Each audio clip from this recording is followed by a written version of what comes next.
లలిత్ గారు, నమస్తే అండి. నేను ఒక ఇంటర్వ్యూలో ఉన్నాను. సో హిందూ అదే సనాతన ధర్మం కాపాడే వ్యక్తిగా మీరు ఎప్పుడు మీ వాయిస్ ఎప్పుడు మీరు గట్టిగా వినిపిస్తూ ఉంటారు కదా. రైట్. అయితే సార్, నేను మీ కాల్ రికార్డింగ్ చేస్తున్నాను. మీరు ఏమీ అనుకోవద్దు. నేను ఇంటర్వ్యూలో మిమ్మల్ని కాల్లోకి తీసుకుంటున్నాను.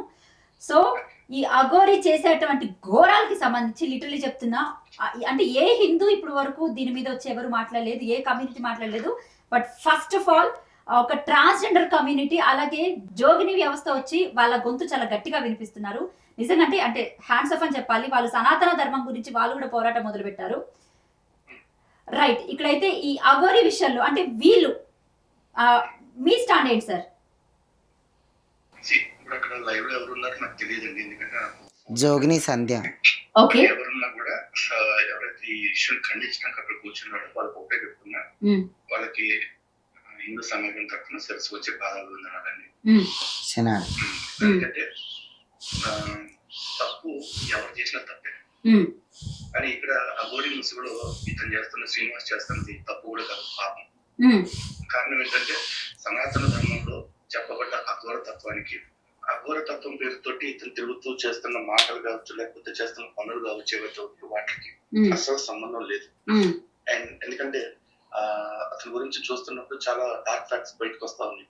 ఒకటి, అతనికి ఇంతకు ముందు పలుమార్లు వివాహం అయిందని చెప్పేసి, ట్రాన్స్జెండర్.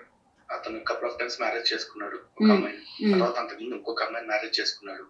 ఆ తర్వాత అతను ఏదో శ్మశానంలో పూజలు అని చెప్పేసి డబ్బులు తీసుకుంటున్నాడని తెలిసింది. హిందువులందరికీ కూడా ఒకటే విజ్ఞప్తి చేస్తున్నాను, జై శ్రీరామ్ అన్నంత మాత్రాన వాళ్ళందరినీ నమ్మాల్సిన అవసరం లేదు. వాళ్ళు ఏం చేస్తున్నారో కూడా అబ్జర్వ్ చేస్తూ ఉండండి. అలాగే ఇతను వేరు వాళ్ళ దర్గా కూలుస్తా అన్నాడు కాబట్టి ఇతను గొప్ప ధర్మరక్షకుడు అని చెప్పేసి అంటున్నారు.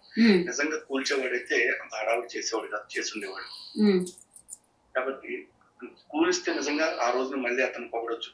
100 మంచి పనులు చేశాడు కాబట్టి ఒక చెడ్డ పని చేసుకోవడానికి సనాతన ధర్మంలో పర్మిషన్స్ ఉండవు. ఓకే, అతను నిజంగా ఒకవేళ దర్గాని కూల్చేంత శక్తివంతుడైతే కూల్చిన తర్వాత ఆ కూల్చిన పని గురించి పొగుడతాం. కానీ దాన్ని అడ్డం పెట్టుకుని ఇట్లా ఆడపిల్లల జీవితాలు తాడుకుంటాను, కుటుంబాన్ని విచ్ఛిన్నం చేస్తాను, సమాజంలో హిందూ ధర్మాన్ని భ్రష్టు పట్టిస్తానంటే మాత్రం ఎవరు కూడా చూస్తూ కూర్చోడానికి సిద్ధంగా లేము.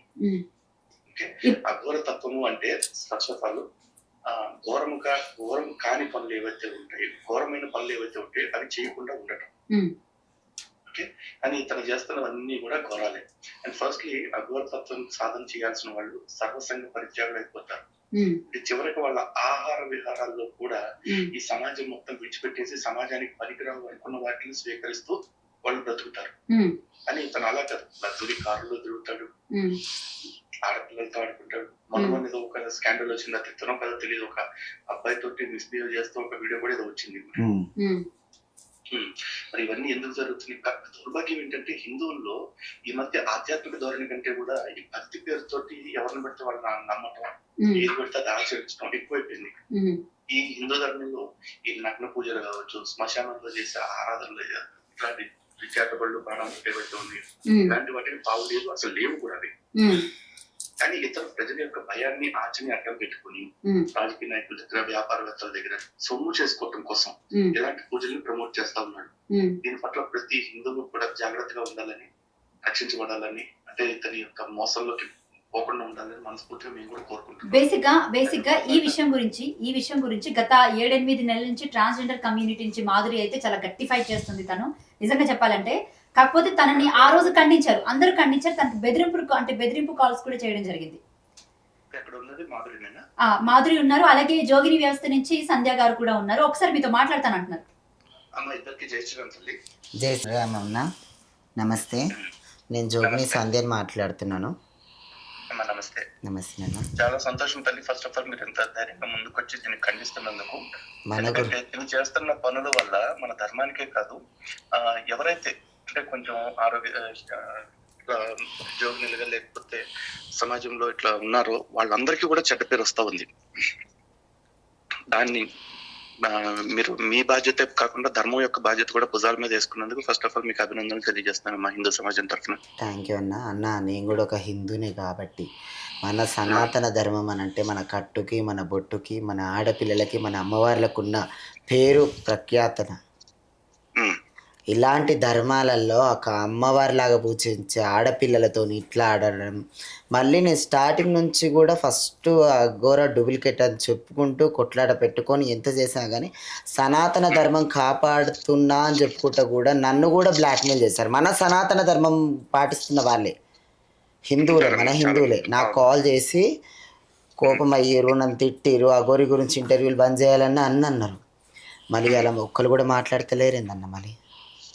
అదే కదమ్మా ఎప్పుడైనా ఇవాళ ఇన్ని రోజులు నన్ను మాధురిని పాయింట్ ఆఫ్ చేసి మేము సూసైడ్ దాకా పోయి వచ్చాము మేమిద్దరం. ఈ బాధ భరించలేదు. నిజంగా మీకు చాలా బాధ అన్యాయమే జరిగిందమ్మా ఇట్లాంటి వాళ్ళ వల్ల. అన్యాయం అంటే చెప్పుకోలేని అన్యాయం అన్నా. మా ట్రాన్స్జెండర్ కమ్యూనిటీలలో మన పక్కకు పెట్టారు. ఒక శివశక్తి జోగిని వ్యవస్థలలో ఇట్లెందుకు ఇస్తున్నావు, అట్లెందుకు ఇస్తున్నావు, సనాతన ధర్మం ఎట్లనన్నా పోని విడిచిపెట్టన్నా కానీ నేను మన సనాతన ధర్మాన్ని కాపాడుతా, సనాతన ధర్మం అంటే అది కాదు ఇది అని చెప్పి నేను కొట్లాడ పెట్టుకొని మేము ఇంత చేసినాం మననే పక్క పెట్టేశారు కదన్నా. ఈరోజు డూప్లికేట్ అని తెలిసినా కానీ మన హిందూ ధర్మాల నుంచి ఎవ్వరు కూడా ఇంతవరకు వచ్చి ఒక ఇంటర్వ్యూ ఇస్తలేరు. అదేనమ్మా, నేను యాక్చువల్లీ అమెరికాలో ఉన్నాను ఇప్పుడు. రాధాతో కూడా నేను మాట్లాడాను, ఆవిడ ఇంటర్వ్యూ తీసుకుంటున్నారు త్వరలోనే ఆవిడ వీళ్ళని బట్టి. సో దీని మీద మేము హిందూ జనశక్తి తరఫున మేము కూడా దీన్ని 100% ఖండిస్తున్నాము.